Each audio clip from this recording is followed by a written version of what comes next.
for the last 8 years, while President Bush has been living the cowboy life in the White House war room, low and moderate income families and our communities in America have been suffering. We need a regime change now.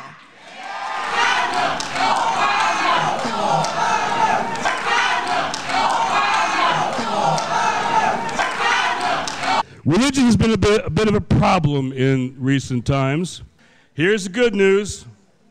The dominance of the religious right over our religion and politics in America is finally finished. And we are at a pivotal moment in history. We've got a choice to make. It's what I call the big choice. It's the spiritual choice. The choice is the one between hope and cynicism. That's the big choice. So I've been learning about revival, about William Wilberforce, the young Barack Obama of his time 200 years ago, who gave his life to ending the slave trade. And I actually know this young brother. I've known him for 10 years. He wants to change things. Inside Obama's Acorn. What if Barack Obama's most important radical connection has been hiding in plain sight all along? Obama has had intimate and long-term association with Acorn, the largest radical group in America. I ask you to stand and give a hand for none other than Carolyn Cheeks Kilpatrick.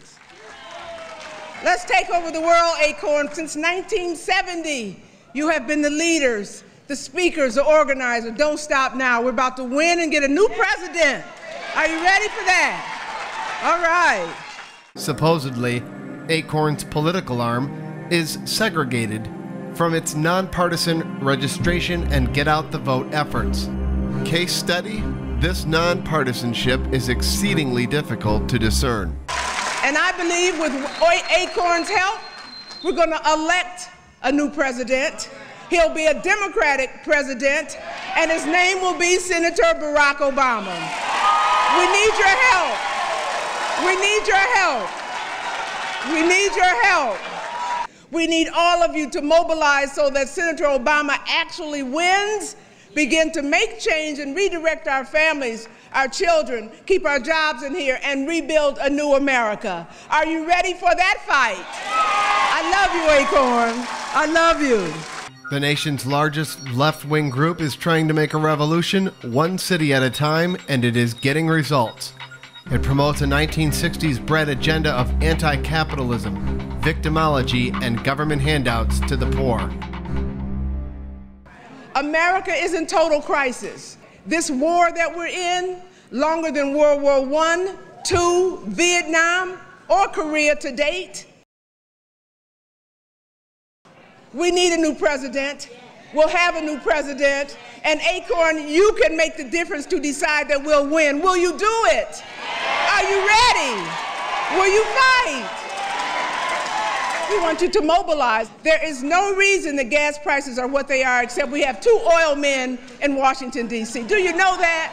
I am absolutely unequivocally sure that Senator Barack Obama, when he becomes president, will begin the journey. It won't be an overnight thing. You got to know that. But the tide is running for the people of the world.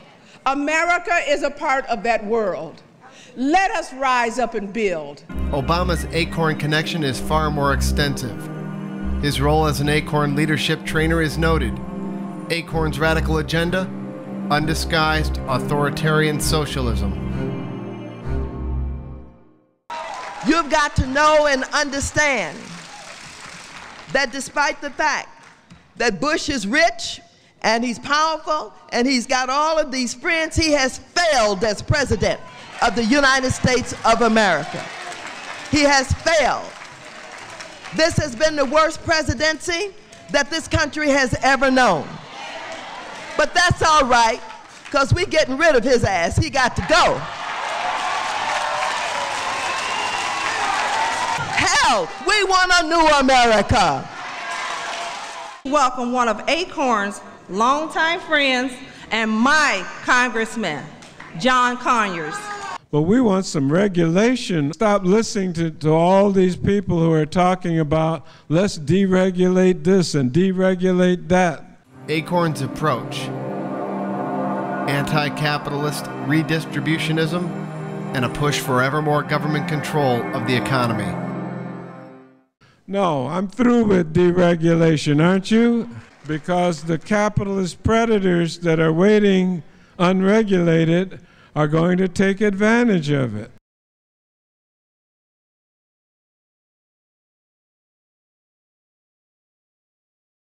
But we're getting ready for the most important several months in our lives coming up to get everybody in America registered to vote and voting.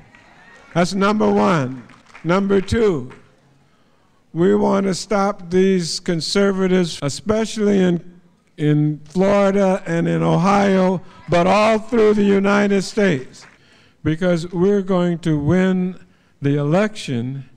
And I want to invite you all personally and publicly to the swearing in at 12 noon on January 20th, 2009, where we will swear in Barack Obama as the President of the United States of America.